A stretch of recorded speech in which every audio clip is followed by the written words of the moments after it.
Yes. No, but we are one.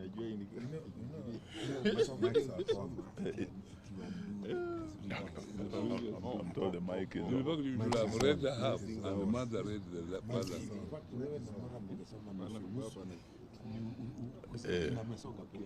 You can read half. Then mother. Niko hapa. You can start, then I finish.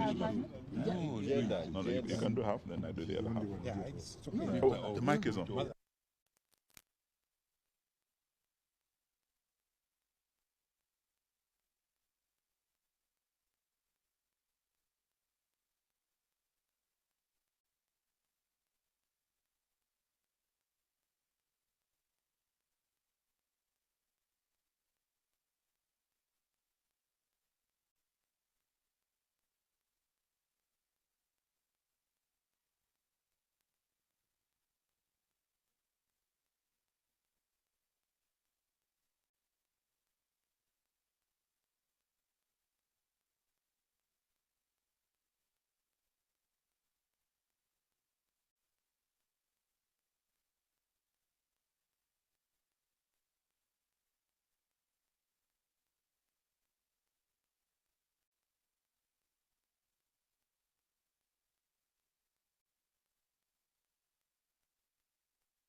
Hello?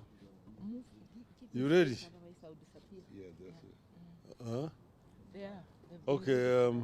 It was the first meeting of Azimio summit this year. And as you can see, Azimio is all here, except Honorable Kalonzo Musyoka, who is out of the country. He's traveling to South Sudan today. That's why he's not here.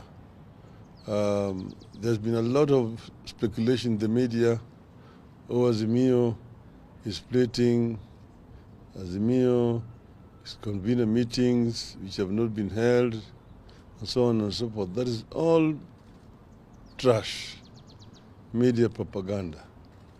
So we have got a statement which is going to be read here by Honorable Eugene Wamalwa and Madam Martha Karua. Eugene. Thank you. Ladies and gentlemen of the press, this is our statement from the Azimio Summit, and it's titled Azimio Marches On.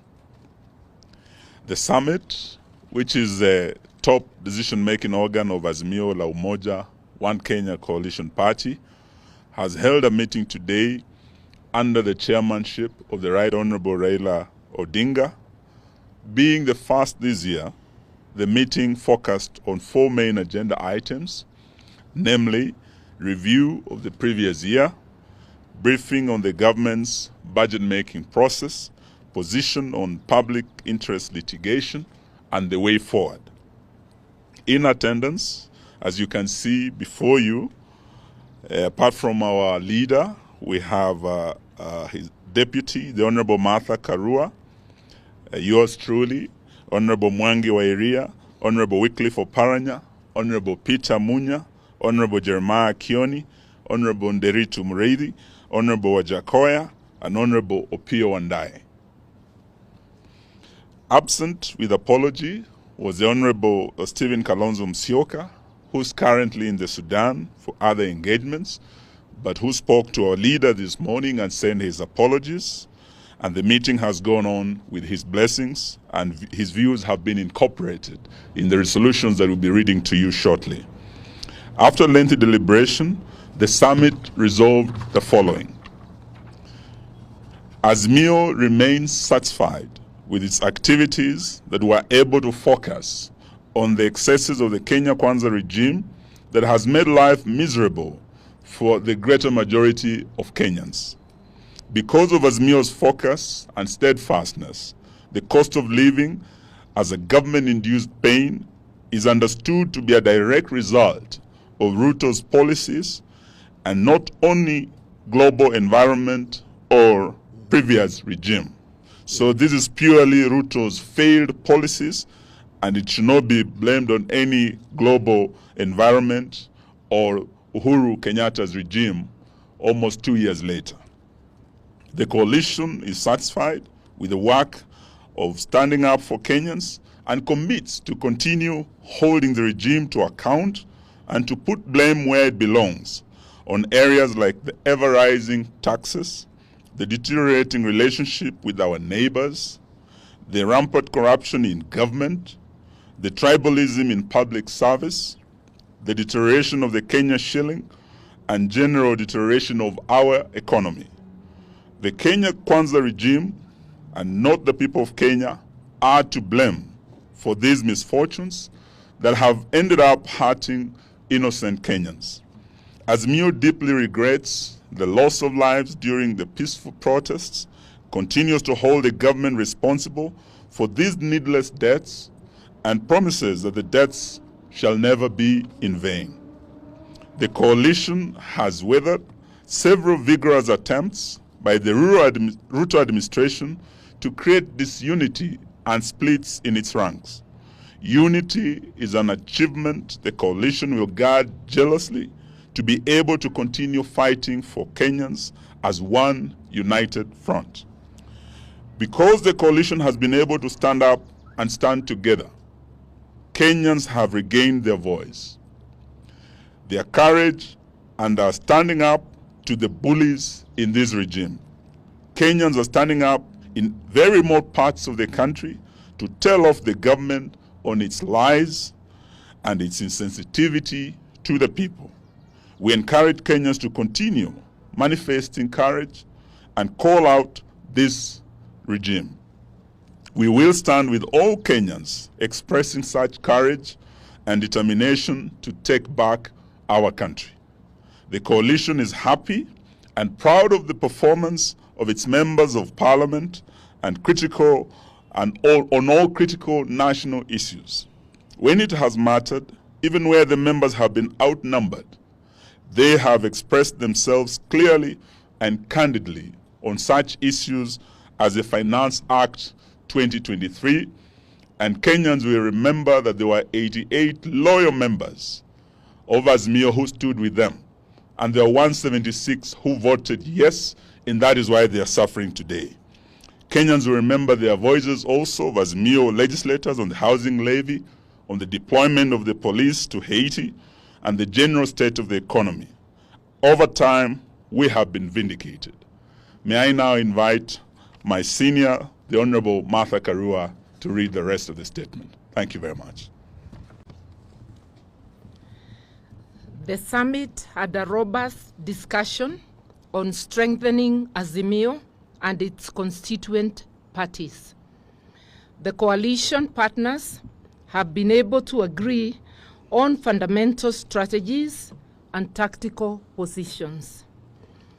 We agreed that the coalition is only as strong as its constituent parties. The summit, therefore, reaffirmed its commitment to the renewal and strengthening of all the constituent parties through various activities, including members' recruitment drives, delegates' conferences, PGs, and NEC meetings.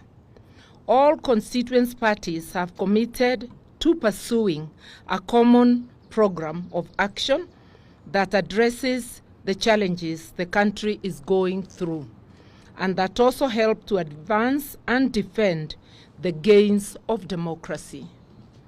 Azimio remains one and is here to stay, committed to shared values that include accountability, integrity, public participation, good governance, respect for the Constitution and rule of law, social justice, and non-discrimination. On public litigation, the summit agrees that the cases coming up under public interest litigation address fundamental concerns in which Kenyans feel overlooked, mistreated, and ignored by a regime steeped in impunity and unilateral actions. Some of the cases include the Jubilee Party case and the ruling by the Speaker of the National Assembly forming multiple parliamentary groups within this particular political party, that is Jubilee. This is a real threat to the foundations of our attempts to create a strong multi-party democracy. It threatens to return Kenya to a single-party era. The housing levy is a threat to livelihoods and incomes in the same way the plan to unilaterally sell public assets without the participation of the owners who are the people of Kenya. We will stand in solidarity with the petitioners in the public interest litigation cases on these issues. Azimio stands for the rule of law and supports the need for an independent and professional judiciary. Subsequently, we demand that the Kenya Kwanza regime must keep its hands off the judiciary.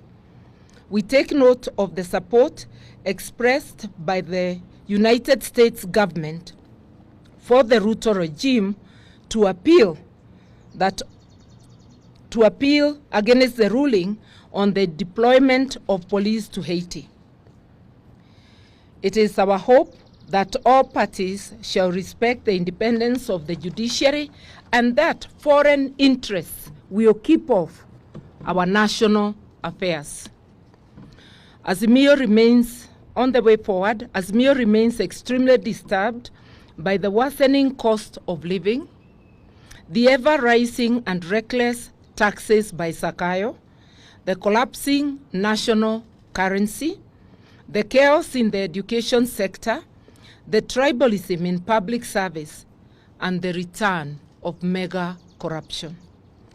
The summit has committed to seek other ways and means to press the regime to listen to the cries of the people.